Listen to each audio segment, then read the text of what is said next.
Orla.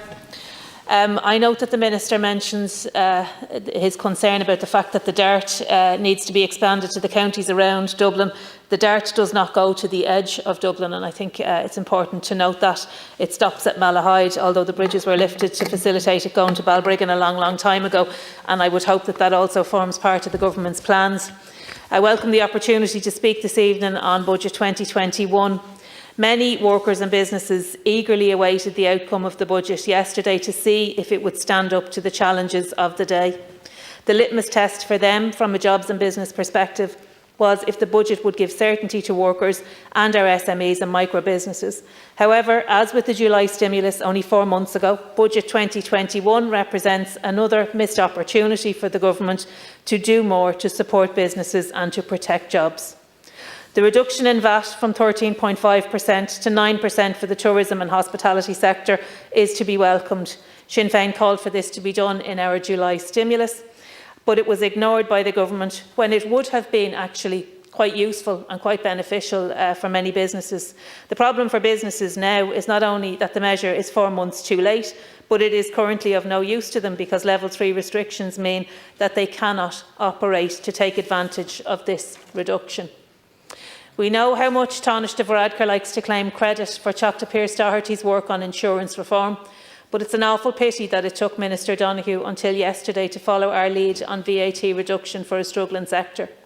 Unfortunately, the Government did not heed Sinn Féin's advice around investing in the tourism and hospitality sector through reforming the Stay and Spend scheme.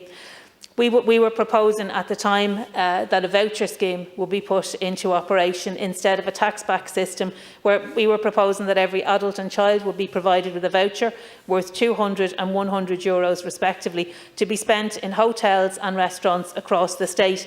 And it was for people with kids that you might want to go out, bring them out for an ice cream, take them into town, go to a museum.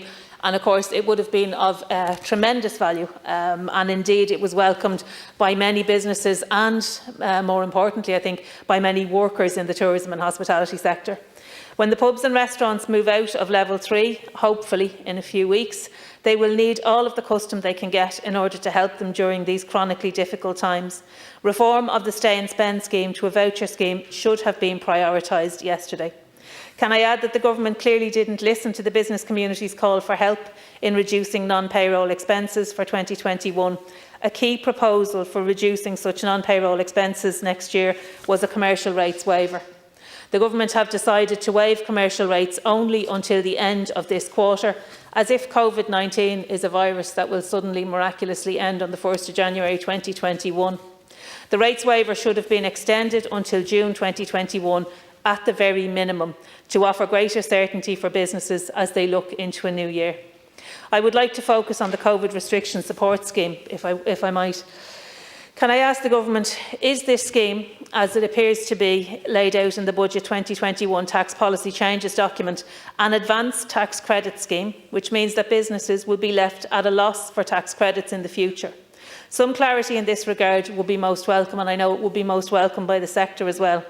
According to Minister Donoghue's speech, the scheme will apply to business premises where the Government restrictions directly prohibit or restrict access by customers. Can I ask if this scheme precludes suppliers upstream in the business chain who may be drastically affected by the effects of the public health measures to their customers downstream in the business chain who are affected by Level 3 to Level 5 restrictions?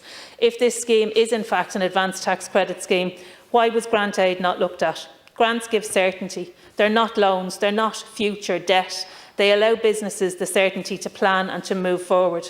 There is a reason why countries like Germany focused on grant aid for their businesses. It's because it works and because it gives that much needed certainty.